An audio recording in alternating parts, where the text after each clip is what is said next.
Ce matin, le passage de l'Évangile qui a attiré mon attention, c'est le passage, une des dernières phrases qu'on dit dans l'Évangile, on dit « c'est du dedans, du cœur de l'humain que sortent les pensées perverses ». Et moi, j'ai complété ça, puis l'inverse serait tout à fait vrai. C'est du dedans, du cœur de l'humain que sortent les pensées généreuses, que les pensées de grande humanité.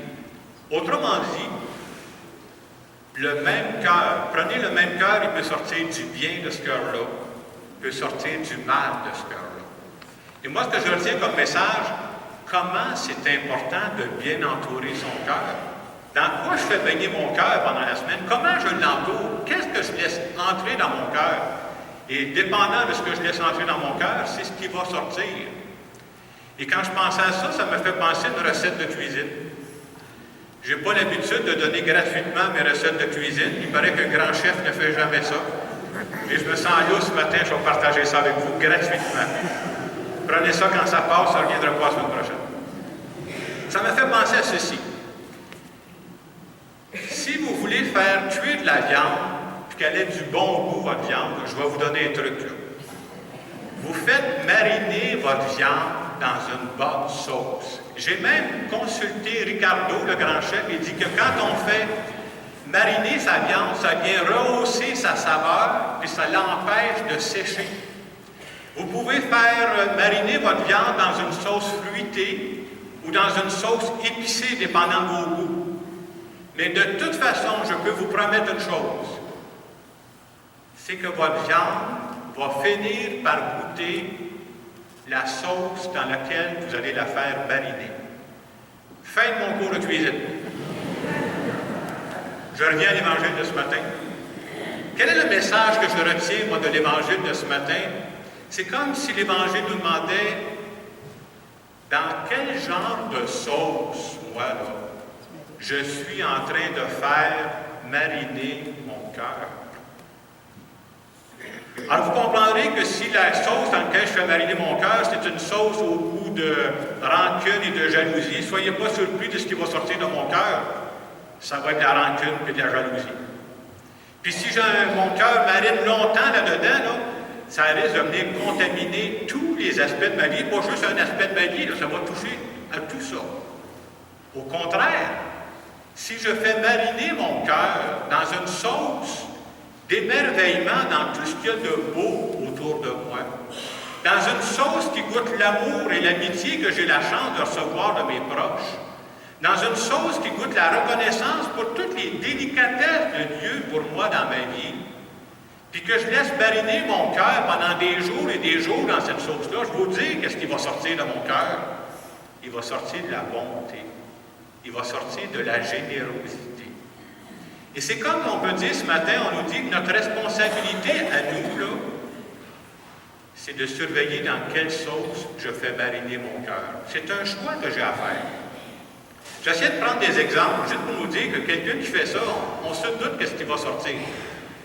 Essayez de penser à quelqu'un qui dit, cette semaine, moi, ce que je vais faire, là, pendant toute ma semaine, le plus souvent possible, je vais essayer de venir au palais de justice ici à Saint-Hyacinthe, là, puis je vais écouter tous les coachs, tout ce qui s'est fait de croche dans la région, là. Puis le soir, pour me changer d'idée, je vais m'acheter un journal à l'Allopolis, puis je vais me faire imbiber de ça. Puis essayez de penser qu'il fait ça pendant des jours et des jours. Je peux vous dire d'avance qu'est-ce qui va sortir de ce cœur-là. Ce cœur-là, il va cracher le feu. Ben oui, il se tient toujours dans de la sauce épicée. C'est normal qu'il va goûter la sauce épicée.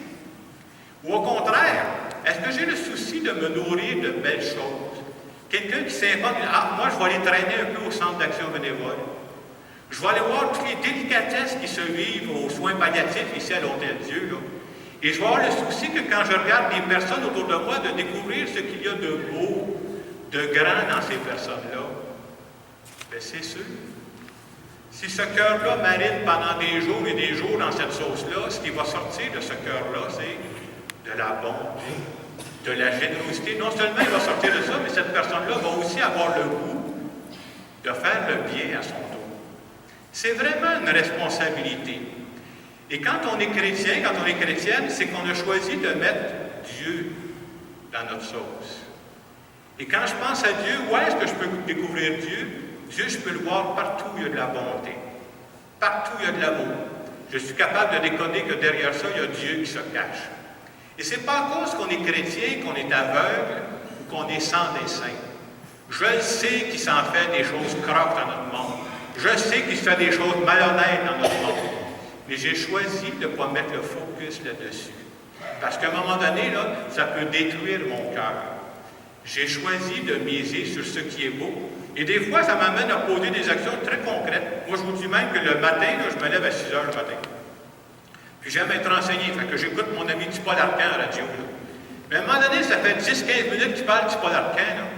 Il n'y a juste que des mauvaises nouvelles. À travers ça, il y a des publicités, ils veulent me vendre du stock dont je n'ai pas besoin, mais je ferme mon radio. Je dis, hey, ça fait 15 minutes que je suis levé, ça fait 15 minutes qu'ils m'assomment, là. Ils sont en train de me mettre dans une sauce piquante, puis j'aime pas ça, la sauce piquante. C'est dur pour mon estomac, mais je me protège. C'est important. Et quand on nourrit notre spiritualité, je suis en train de ce matin, je viens de dire, je veux mettre de Dieu en moi. Je veux faire rentrer Dieu en moi. Puis je pense que prendre des moments d'arrêt comme on fait ce matin, là, ça m'aide à être une personne plus paisible. Une personne qui a plus d'espérance aussi. Et Dieu sait que notre monde a besoin d'espérance. J'ai pensé vous donner l'exemple de quelqu'un. On pense toujours qu'une personne, cette personne-là, il va sortir juste du mal, ou il va sortir juste du bien. Non, ça dépend. Comment cette personne-là, à ce moment-là de sa vie, se nourrit, c'est ça qui va l'influencer. L'exemple que j'ai trouvé cette semaine, que je voulais vous partager, c'est l'exemple de monsieur qui s'appelle Daniel Germain. Monsieur Daniel Germain, c'est celui qui a fondé des clubs des petits déjeuners. Vous avez entendu parler de ça, qui se fournissent un peu de la nourriture. Parce que des jeunes qui se rendent à l'école sans déjeuner. Alors, vous essayez d'aller expliquer des mathématiques à quelqu'un qui n'a pas déjeuné. Vous allez prêcher dans le désert, je peux vous le dire d'avance.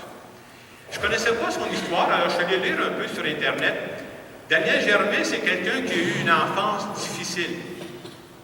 Lui, très jeune, ses parents se sont séparés, il a été placé en foyer d'accueil. Alors, ça n'a pas pris de temps, comme il compte sa vie, quand je suis rendu à l'adolescence, je suis tombé dans la délinquance. Il s'est promené dans la drogue, dans la manipulation, toutes sortes de choses. Puis il dit, quand il reparle de son expérience, je trouve ça beau, il dit, même à cette période-là où apparemment je ne faisais pas de bien, j'avais le goût de faire le bien moi aussi. Mais c'est autre chose qui avait pris le dessus dans ma vie.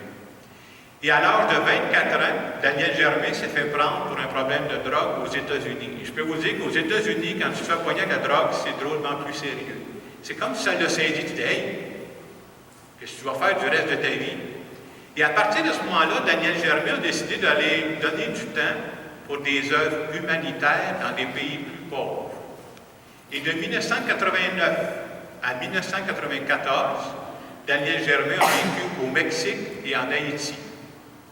Et pendant ces 5 années-là, je vous dirais, c'est comme s'il a fait mariner son cœur en voyant tous les problèmes de pauvreté. C'était criant ce qu'il voyait. Du monde, là, je pense aux migrants qu'on entend parler aux nouvelles de ce temps-là. C'est terrible ce qu'ils vivent, ce monde-là. Puis c'est comme si, en faisant mariner son cœur dans cette ambiance-là, son cœur s'est adouci.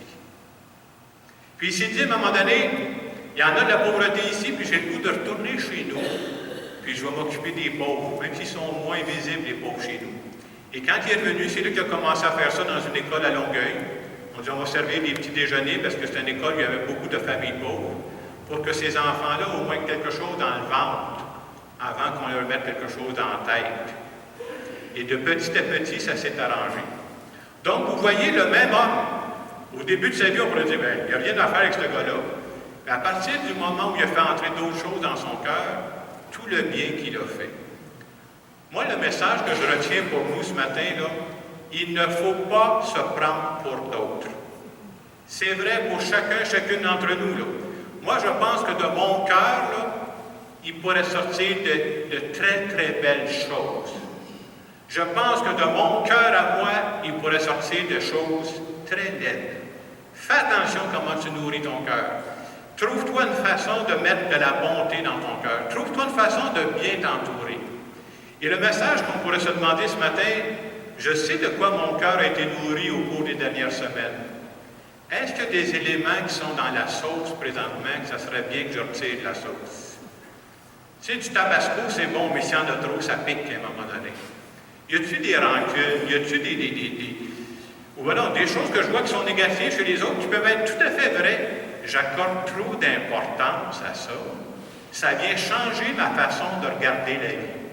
Et ce matin, comme je disais, je veux dire à Dieu, s'il y a une chose que je veux rajouter dans ma sauce, je veux que Dieu devienne de plus en plus présent. Et Dieu, je le vois à travers la beauté des gens. Je le vois à travers la générosité qui se vit autour de moi. Alors, prenons quelques instants pour se demander quels sont les éléments dans la sauce qui entoure mon cœur que je devrais diminuer. Quels sont les ingrédients dont je devrais augmenter?